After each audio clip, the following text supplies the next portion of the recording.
And it calls for, they didn't give you an exact number of wraps. The number of wraps would change depending on the size of lead you use. If you use 3500s, which is really, really thick stuff, you couldn't get 8 or 10 wraps on there on this short a shank of hook. So with 2000s lead, I'm going to start right about where the point is, straight above the point, and I'm going to make some wraps forward, and I want to end up, I don't want to crowd the eye, okay? So I'm going to get, I don't know, I've got maybe 8 or 10 wraps there. I'm going to pull the tag in, and I'm not going to waste the back. I'm just going to, that little pigtail, I'm going to try and salvage that so it doesn't get totally wasted. And the critical part here is you want that lead about straight above, I'll try to get this a little bit larger. You want that lead, the back of it, right above the point of the hook. Okay? So we are ready for, we got the lead on, we're ready to put our thread on. Just watch the first time, guys. You're going to get lost if you don't.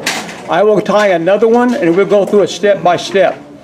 But I can get you can get the concept under your belt. I'm ready to put my thread on. I'll put it behind. I'm going to make sure I've got it attached behind a little bit. I'm going to go back behind the lead a little bit. I've got it secured on there. I can get rid of that tag in. I don't need it. And now I go forward, and once I hit those wraps, you know, you can do it blindfolded. The thread will follow those wraps. And notice I am not getting up there while I'm leaving head space. I'm going to build that up a little bit, and I'm going to let my thread hang right in front of the lead. Okay?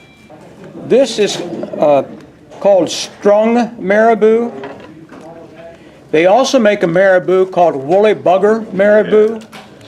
I personally prefer the woolly bugger marabou, especially for woolly buggers. If you notice in this, you can see the ends are those long strands. Woolly bugger marabou doesn't have those individual long strands. Each strand is kind of fluffy, and I like it better for woolly buggers. But I've got one plume here, and that's going to be way more than I need. If I need more, I'm just going to rip some of this stuff off and get it out of the way. You can save some of that for the next one if you need it. This stuff goes everywhere. Now, if you look at the picture and the pattern, the tail of this is going to extend a little more than the length of the hook shaft. That would be by about 3 hook shafts. I'm going to have to raise this. Yeah. And you don't want it that long. You see, it's way past the end of the hook. So away from the bend. So when you place that on there, you're going to be tying this up front. If you want, you could cover up this lead with your thread, but the plume is going to cover up much of it, and I'm not so sure that the trout are going to say, I can see lead, so I'm not going to bite that, you know. But I want that to be, well, someplace between about the length plus maybe a half. And I'm going to attach that up front, and then I'm going to get rid of the excess. Always cut on top of your hook. Now, notice I tied that off very close to the head. If you're not careful, where you tie that on, you'll have a head that is about 1/3 as long as the hook shaft. And the pattern has some that kind of look like that. Personal preference, I don't think it looks like a head. I think it looks like a head plus part of the thorax if you have that big a one. So if you, I've got that on there, and I'm still going to have a pretty good size head. Now if you wanted another color, what do I got here? I got some peach. If you think about, this is supposed to imitate some kind of a little minnow or something that darts around in the water. Most minnows, the lighter color is on the bottom. And if you want to try and finagle this to get it on the bottom, that gets a little tricky sometimes.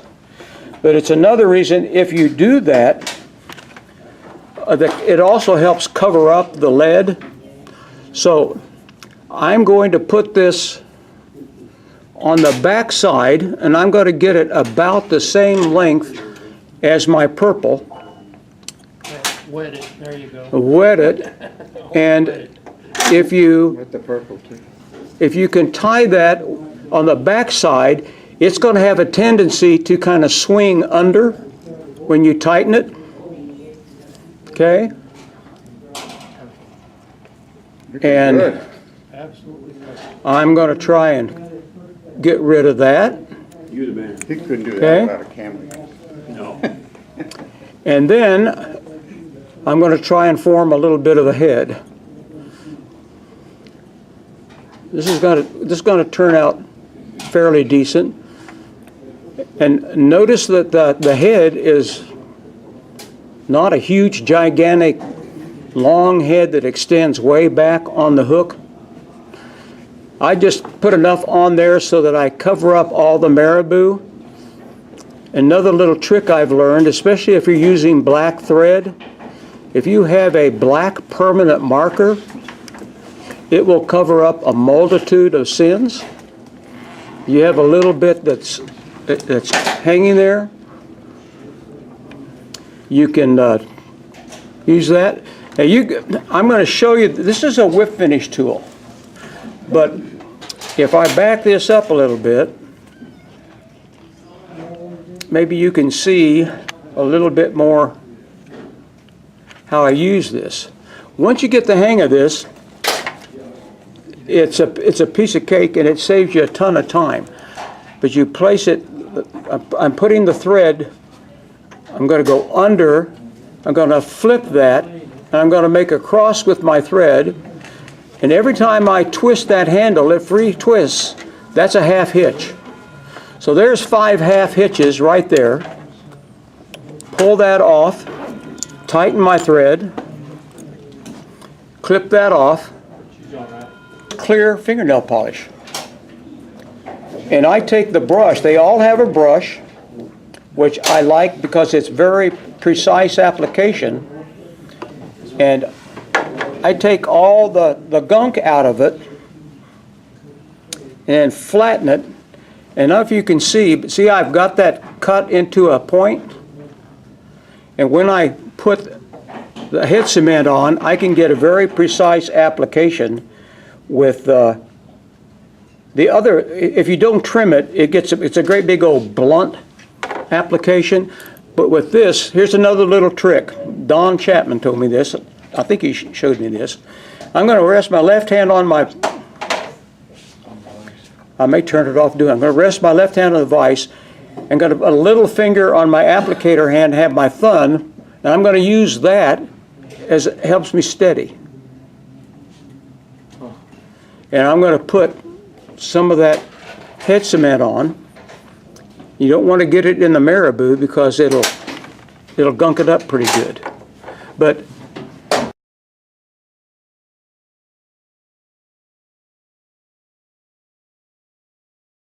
that is a really neat little jig.